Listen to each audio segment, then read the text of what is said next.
Malam itu, angin berhembus pelan saat Putri RA bersiap keluar rumah. Gadis berusia 19 tahun itu tampak rapi dengan pakaian kasual favoritnya. Ia berpamitan kepada ibunya dengan alasan bertemu teman.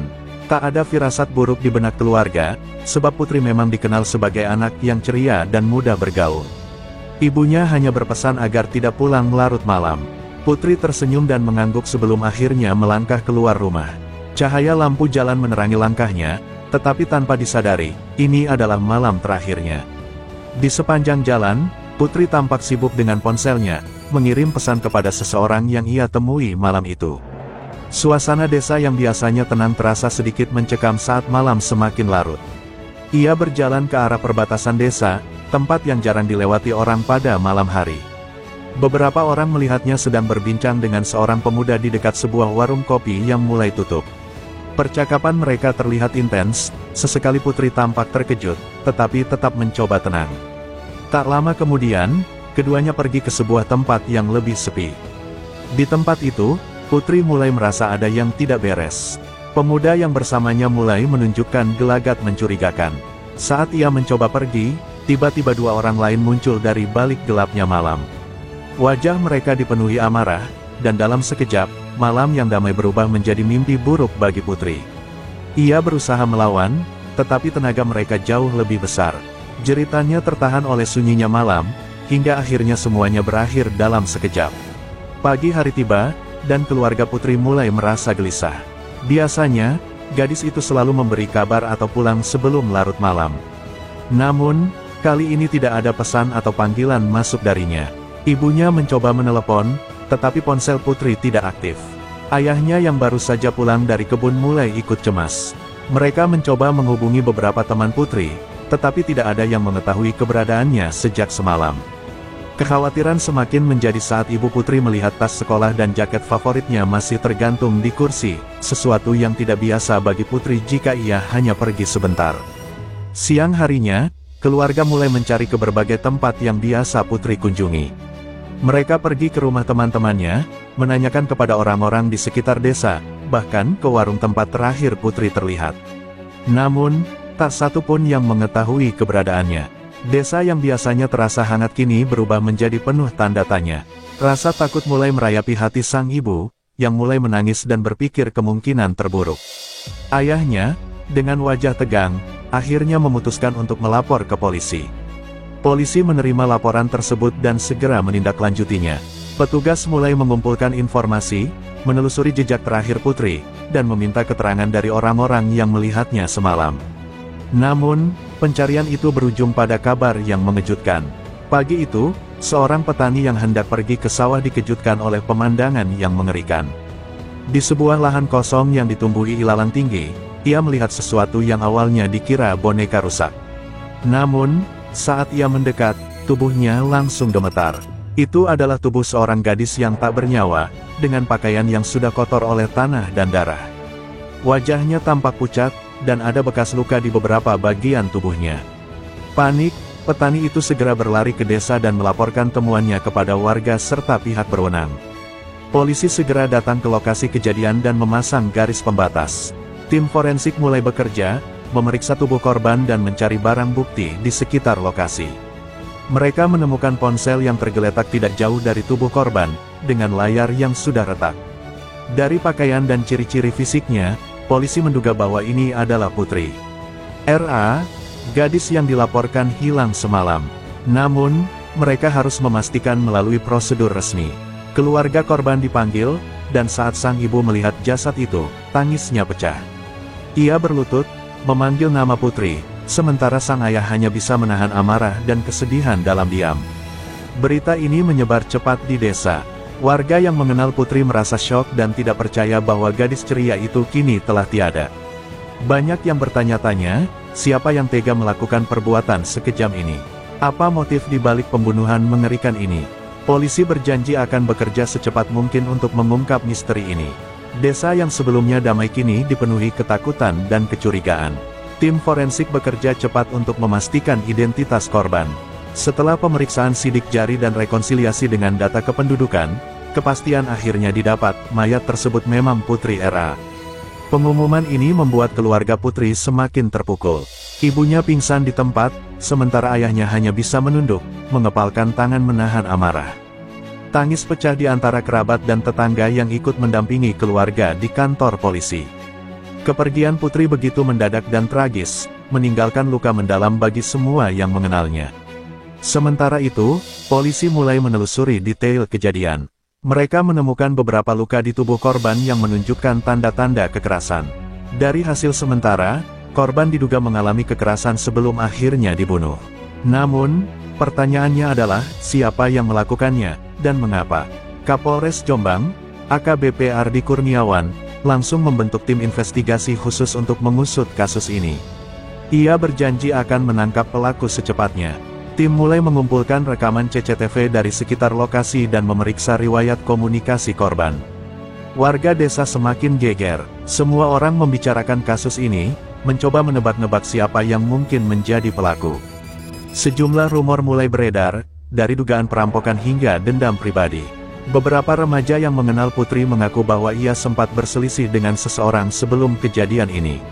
Polisi tidak tinggal diam, mereka memeriksa orang-orang yang terakhir kali berinteraksi dengan Putri, berharap menemukan petunjuk yang bisa mengarah pada pembunuhnya.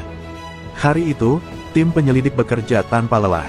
Mereka mulai menelusuri riwayat ponsel Putri untuk mencari petunjuk. Dari catatan terakhirnya, terlihat bahwa ia berkomunikasi dengan seseorang hingga larut malam sebelum menghilang.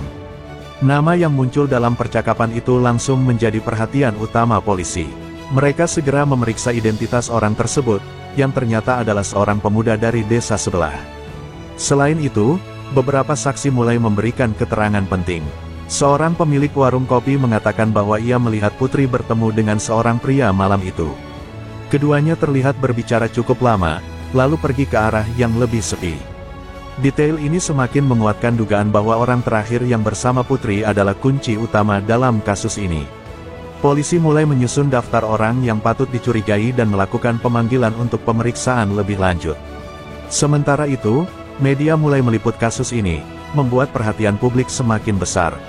Tekanan datang dari berbagai pihak, termasuk keluarga korban yang mendesak agar polisi segera menangkap pelaku. Di tengah semua itu, polisi mendapatkan informasi baru yang semakin menguatkan arah penyelidikan. Seseorang mengaku melihat Putri dibawa paksa oleh lebih dari satu orang pada malam kejadian. Ini berarti, ada lebih dari satu pelaku yang terlibat dalam pembunuhan ini. Hasil autopsi akhirnya keluar. Laporan medis mengungkap bahwa Putri mengalami luka serius akibat pukulan benda tumpul di kepala dan tubuhnya. Selain itu, ada tanda-tanda bahwa ia sempat berusaha melawan.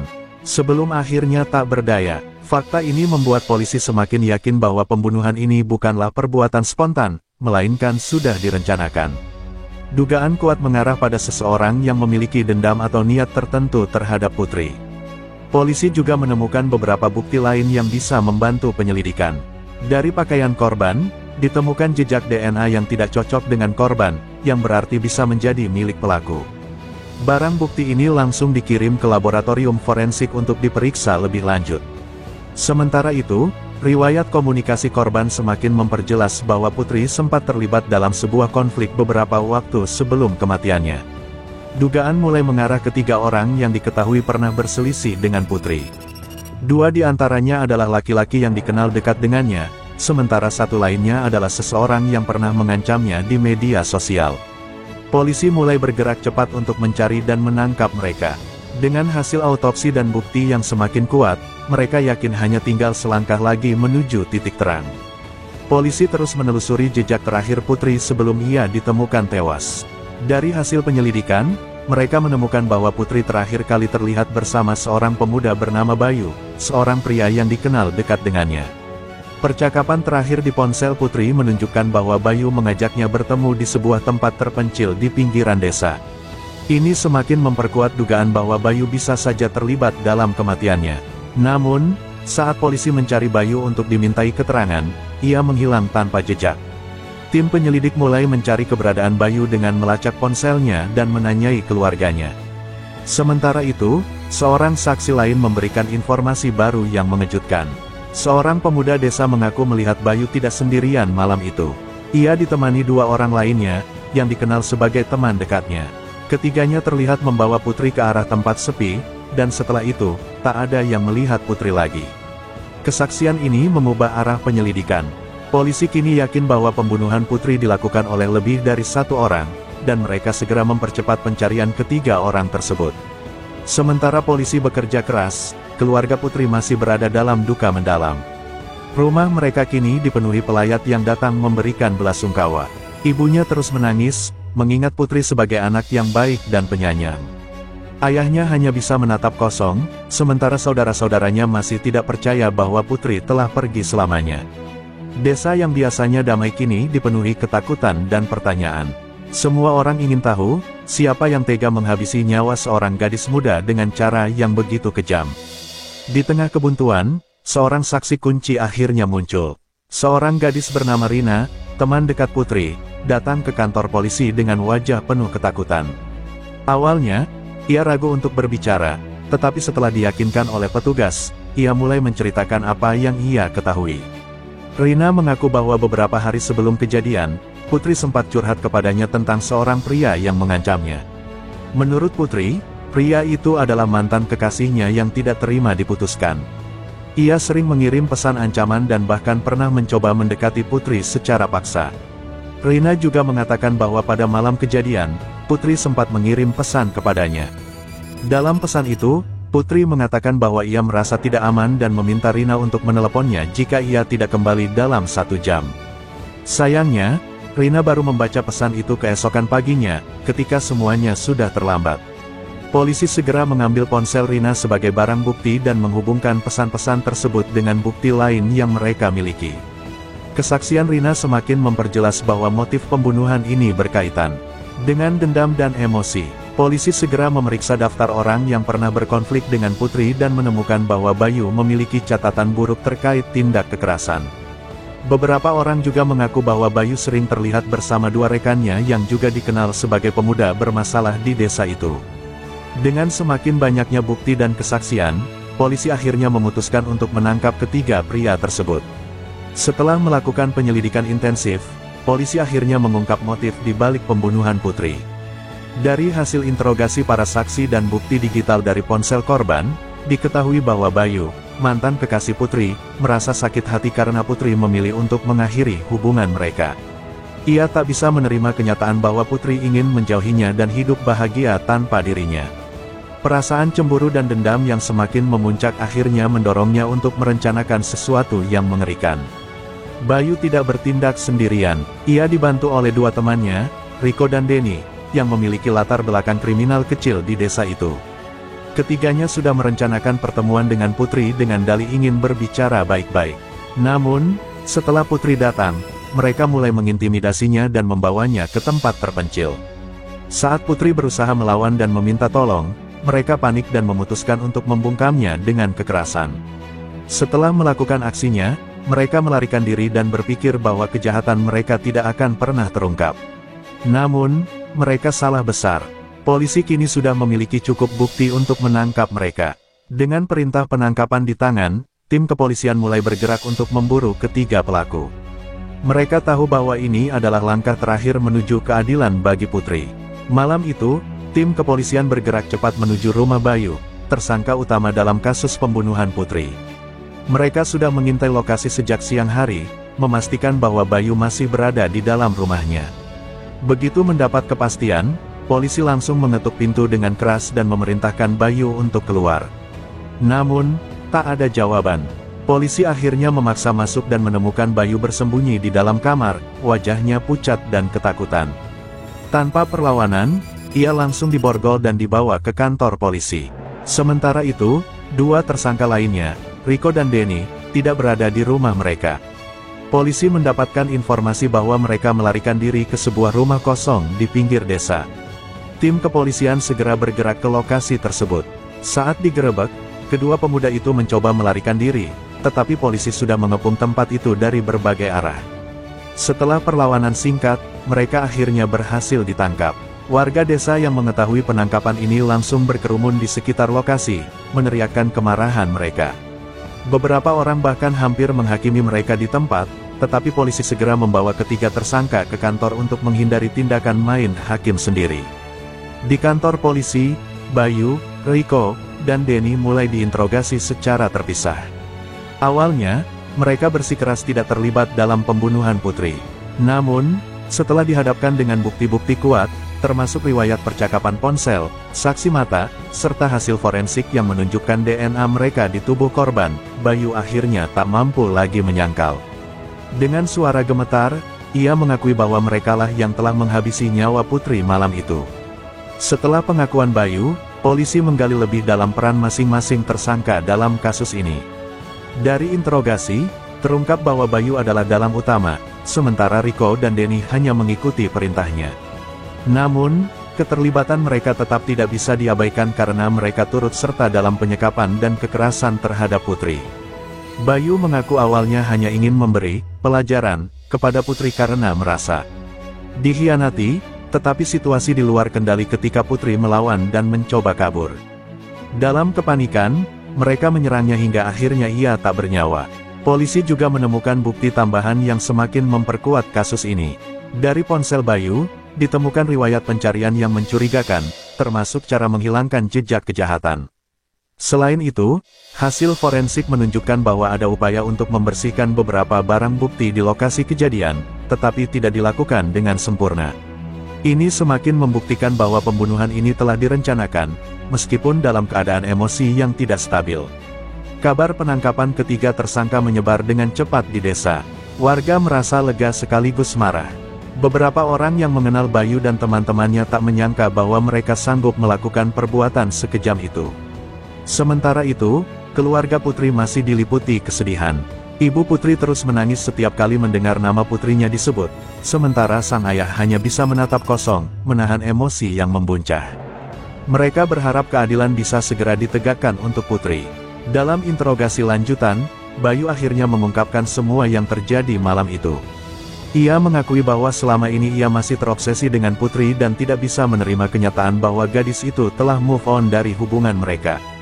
Dalam pikirannya yang dipenuhi amarah, ia merasa Putri harus dihukum karena telah meninggalkannya.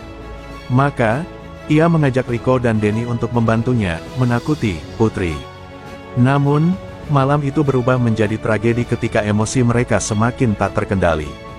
Menurut Bayu, awalnya ia hanya ingin berbicara dengan Putri, tetapi ketika Putri menolak berbicara dengannya dan mencoba pergi, ia mulai mendorongnya dengan kasar. Riko dan Denny yang awalnya hanya ikut-ikutan mulai tersulut emosi dan ikut menyerang Putri. Putri sempat berteriak minta tolong, tetapi tidak ada yang mendengar. Mereka panik dan terus menyerangnya hingga akhirnya gadis itu tergeletak tak bernyawa. Setelah itu, mereka buru-buru meninggalkan lokasi dan mencoba menghapus jejak mereka. Pengakuan ini membuat polisi semakin yakin bahwa mereka memiliki kasus yang kuat untuk menjerat para pelaku dengan hukuman berat. Dengan semua bukti yang ada, mereka kini siap untuk melanjutkan kasus ini ke proses hukum. Keadilan untuk Putri semakin dekat. Setelah pengakuan Bayu, Riko, dan Denny, polisi segera melengkapi berkas perkara untuk diserahkan ke kejaksaan. Kasus ini menjadi sorotan publik, tidak hanya di Jombang tetapi juga di berbagai daerah. Media terus meliput perkembangan kasus, menyoroti betapa tragisnya kematian Putri dan betapa kejamnya tindakan ketiga pelaku.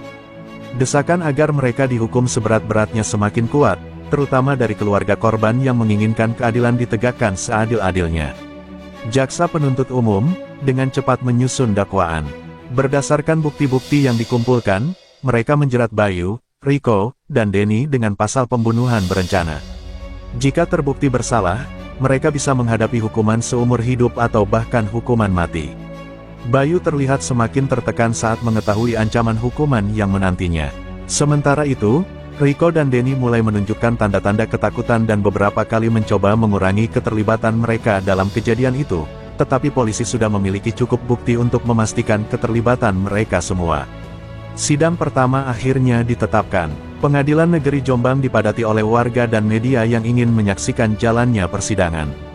Keluarga Putri duduk di barisan depan dengan wajah penuh duka, sementara ketiga terdakwa duduk di kursi pesakitan dengan wajah tertunduk.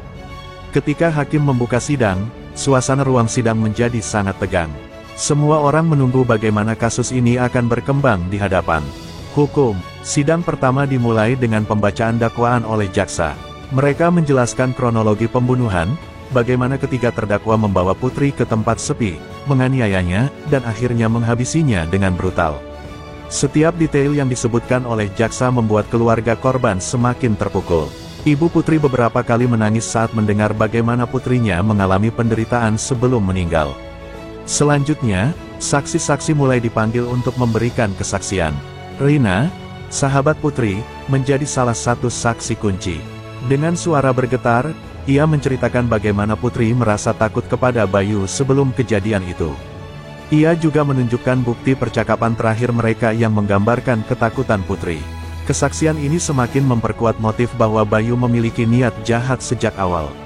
Selain Rina, saksi lainnya adalah warga yang sempat melihat Bayu, Riko, dan Denny membawa Putri pada malam kejadian. Mereka bersaksi bahwa Putri terlihat ketakutan dan sempat berusaha melawan. Kesaksian ini membuat suasana ruang sidang semakin panas. Bayu, yang awalnya berusaha tenang, mulai terlihat gelisah, sementara Riko dan Denny hanya bisa tertunduk. Hakim mencatat semua kesaksian ini sebagai bagian dari bukti kuat untuk menjerat para terdakwa. Setelah mendengar dakwaan dan kesaksian saksi, giliran para terdakwa memberikan pembelaan mereka. Bayu akhirnya angkat bicara. Dengan suara pelan, ia mengatakan bahwa ia tidak bermaksud membunuh Putri, hanya ingin memberinya pelajaran. Ia berdalih bahwa semuanya terjadi di luar kendali, dan ia tidak pernah berniat menghilangkan nyawa mantan kekasihnya. Namun, jaksa dengan tegas membantah pembelaan ini dengan menunjukkan bukti bahwa Bayu telah mengancam Putri berkali-kali sebelum kejadian. Riko dan Denny juga mencoba membela diri. Mereka mengklaim bahwa mereka hanya ikut-ikutan dan tidak menyangka semuanya akan berakhir tragis. Namun, hakim dan jaksa tidak menerima alasan itu.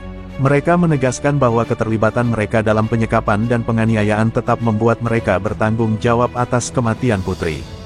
Sidang semakin memanas ketika pengacara keluarga Putri menuntut hukuman seberat-beratnya bagi para terdakwa.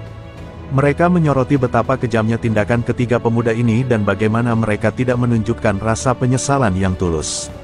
Hakim kemudian menutup sidang hari itu dengan menyatakan bahwa persidangan akan dilanjutkan dengan mendengarkan tuntutan resmi dari jaksa pada sidang berikutnya. Sidang lanjutan berlangsung lebih tegang dari sebelumnya. Jaksa penuntut umum akhirnya membacakan tuntutan resmi terhadap ketiga terdakwa, Bayu, Riko, dan Denny. Berdasarkan hasil penyelidikan, bukti forensik, dan kesaksian para saksi, jaksa menuntut hukuman seumur hidup bagi Bayu sebagai otak utama pembunuhan. Sementara itu, Riko dan Denny dituntut masing-masing 20 tahun penjara karena terbukti ikut serta dalam penyekapan dan kekerasan terhadap Putri. Ruangan sidang dipenuhi bisikan ketika tuntutan itu diumumkan. Keluarga Putri merasa tuntutan itu masih kurang berat, terutama bagi Riko dan Denny yang turut serta dalam aksi brutal tersebut. Ayah Putri yang selama ini menahan diri akhirnya bersuara di ruang sidang, menyatakan bahwa nyawa putrinya telah direnggut dengan cara yang begitu kejam dan tidak ada hukuman yang cukup untuk menggantikan rasa kehilangan mereka. Bayu, yang mendengar tuntutan seumur hidup, terlihat semakin putus asa. Ia menunduk dan tak berkata apa-apa. Sementara itu, Riko dan Denny tampak gemetar, tak menyangka bahwa mereka akan menjalani hukuman panjang di balik jeruji besi. Hakim kemudian menetapkan sidang selanjutnya untuk pembacaan vonis. Semua orang menunggu dengan tegang, berharap keadilan benar-benar ditegakkan. Hari yang dinanti pun tiba. Ruang sidang penuh, sesak oleh warga, media, dan keluarga korban yang datang untuk mendengar vonis hakim. Ketiga terdakwa duduk dengan wajah pucat, sementara hakim membuka sidang dengan mengetupkan palu. Semua orang menahan napas saat hakim mulai membacakan putusannya. Setelah mempertimbangkan semua bukti, kesaksian, dan tuntutan jaksa, hakim akhirnya menjatuhkan hukuman seumur hidup bagi Bayu. Ia dinilai sebagai dalang utama dan bertanggung jawab penuh atas kematian Putri. Keputusan ini disambut dengan tepuk tangan dan tangis haru dari keluarga korban. Namun, putusan terhadap Riko dan Denny sedikit berbeda. Hakim menjatuhkan hukuman 18 tahun penjara bagi Riko dan Denny, sedikit lebih ringan dari tuntutan jaksa karena mereka dianggap lebih banyak dipengaruhi oleh Bayu dalam kejahatan ini. Suasana ruang sidang kembali ricuh. Beberapa warga merasa hukuman Riko dan Denny masih terlalu ringan, sementara keluarga Putri hanya bisa pasrah menerima keputusan hakim. Meski demikian, keadilan telah ditegakkan. Bayu, Riko, dan Denny kini resmi menjadi narapidana yang akan menghabiskan bertahun-tahun hidup mereka di balik jeruji besi sebagai konsekuensi dari perbuatan kejam mereka. Meski vonis telah dijatuhkan, luka yang dirasakan keluarga Putri tak akan pernah benar-benar sembuh. Rumah mereka masih dipenuhi foto-foto Putri, mengingatkan mereka pada gadis ceria yang kini telah tiada. Ibunya masih sering menangis setiap kali mengingat momen terakhir bersama Putri, sementara ayahnya berusaha tetap kuat demi keluarganya. Masyarakat desa juga masih berduka. Banyak orang yang merasa kehilangan Putri, seorang gadis yang dikenal baik dan ramah. Namun, kasus ini juga menjadi pelajaran besar bagi mereka. Mereka kini lebih waspada terhadap kekerasan dalam hubungan, serta lebih berani melaporkan ancaman atau tindak kriminal sebelum semuanya terlambat. Sementara itu, Rina, sahabat Putri, masih berjuang menerima kenyataan. Ia sering mengunjungi makam Putri, berbicara dengan lisan sahabatnya seolah Putri masih bisa mendengar. Ia berjanji akan melanjutkan hidup dengan lebih baik, membawa kenangan Putri bersamanya, dan memastikan bahwa kejadian serupa tidak akan terjadi lagi pada orang lain. Di dalam penjara, Bayu mulai merasakan konsekuensi dari perbuatannya. Hidupnya yang dulu bebas kini terbatas di balik jeruji besi. Setiap hari, ia dihantui oleh bayangan Putri, mengingat bagaimana ia telah menghancurkan hidup seorang gadis yang dulu pernah mencintainya. Tidak ada lagi kebebasan, tidak ada lagi kehidupan normal. Ia harus menerima takdirnya sebagai seorang pembunuh yang akan menghabiskan sisa hidupnya di penjara. Riko dan Denny juga merasakan hal yang sama. Mereka menyesali keputusan mereka untuk mengikuti Bayu dalam aksi kejam itu. Namun, penyesalan datang terlambat. Di dalam sel, mereka sering terdiam, memikirkan bagaimana hidup mereka hancur dalam sekejap karena kesalahan fatal. Mereka hanya bisa berharap suatu hari nanti akan mendapatkan kesempatan untuk menebus dosa-dosa mereka. Sementara itu, di luar sana, kehidupan terus berjalan. Namun, kasus ini akan selalu menjadi pengingat bagi banyak orang bahwa tindakan kekerasan tidak pernah membawa kebaikan, dan setiap perbuatan akan selalu memiliki konsekuensi. Meskipun Putri telah tiada, kenangannya tetap hidup di hati banyak orang. Keluarganya mendirikan sebuah taman kecil di dekat rumah mereka, tempat orang-orang bisa datang untuk mengenang Putri dan berdoa untuknya. Taman itu menjadi simbol harapan dan pengingat bahwa kekerasan dalam hubungan harus dicegah sejak dini. Di sekolah lama Putri, teman-temannya mengadakan acara tahunan untuk mengenang dirinya. Mereka juga mulai aktif dalam kampanye melawan kekerasan terhadap perempuan, berharap tidak ada lagi korban seperti Putri di masa depan. Rina, sebagai sahabatnya, menjadi salah satu yang paling vokal dalam menyuarakan isu ini. Meski dunia telah kehilangan Putri, semangat dan kebaikannya tetap hidup. Keberadaannya yang singkat di dunia meninggalkan jejak mendalam bagi semua yang mengenalnya. Keadilan telah ditegakkan, dan meskipun rasa kehilangan tidak akan pernah benar-benar hilang, semua orang yang mencintai Putri berusaha untuk melanjutkan hidup dengan mengenang dirinya sebagai gadis yang penuh cahaya. Kisah tragis Putri RA adalah pengingat betapa pentingnya kewaspadaan dalam menjalin hubungan dan mengenali tanda-tanda bahaya sejak dini. Kekerasan dalam hubungan seringkali dimulai dari hal kecil, cemburu yang berlebihan, ancaman, atau pengendalian yang tidak sehat, dan jika dibiarkan, bisa berujung pada tragedi seperti yang dialami Putri. Kejadian ini juga menunjukkan bahwa kejahatan tidak pernah bisa ditutupi selamanya. Cepat atau lambat, kebenaran akan terungkap, dan setiap pelaku harus menghadapi konsekuensi dari perbuatannya. Bagi keluarga Putri, luka yang ditinggalkan oleh kepergiannya mungkin tidak akan pernah benar-benar sembuh. Namun, mereka memilih untuk bangkit dan menjadikan kisah Putri sebagai pengingat bagi banyak orang agar lebih peduli terhadap keselamatan orang-orang terdekat. Masyarakat pun belajar dari peristiwa ini, lebih peka terhadap ancaman kekerasan, dan lebih berani bertindak untuk mencegah kejadian serupa terjadi di masa depan. Pada akhirnya, keadilan telah ditegakkan, tetapi kehilangan Putri tetap meninggalkan duka yang mendalam. Hidupnya yang singkat tetap memiliki makna, karena dari kisahnya, banyak orang belajar dan terinspirasi untuk menjadi lebih baik. Semoga tidak ada lagi korban seperti Putri di masa depan, dan semoga dunia menjadi tempat yang lebih aman bagi setiap orang, terutama perempuan yang sering menjadi korban kekerasan. Hubungan yang sehat adalah hubungan yang didasarkan pada saling menghormati dan menghargai. Jika pasangan mulai menunjukkan tanda-tanda kekerasan, cemburu berlebihan, atau mengendalikan hidup kita, itu adalah peringatan untuk segera menjauh. Jika seseorang merasa terancam atau tidak aman dalam suatu hubungan, Penting untuk berbicara dengan orang-orang terpercaya, keluarga, sahabat, atau pihak berwenang. Banyak kasus kekerasan bisa dicegah jika korban lebih awal meminta perlindungan. Tidak ada kejahatan yang bisa disembunyikan selamanya.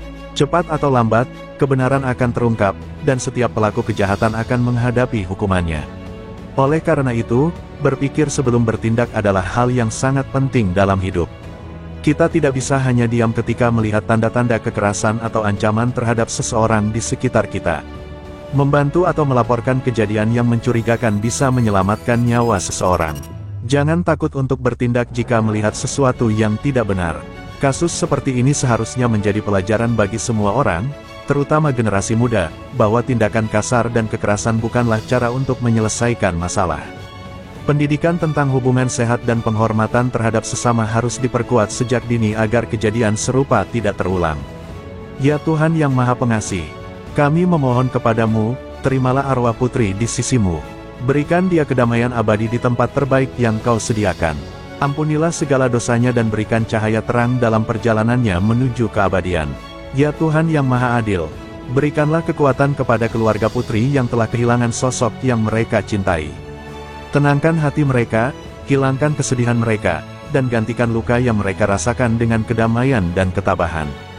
Ya Tuhan yang Maha Melindungi, lindungilah setiap perempuan dan setiap anak di dunia ini dari kekerasan dan kejahatan. Berikan kesadaran kepada semua orang untuk mencintai dengan cara yang sehat, menghargai sesama, dan menjauhi tindakan kejam yang bisa menghancurkan kehidupan orang lain. Semoga kisah ini menjadi pelajaran bagi kita semua, agar tidak ada lagi korban seperti Putri, dan dunia bisa menjadi tempat yang lebih aman bagi semua. Amin.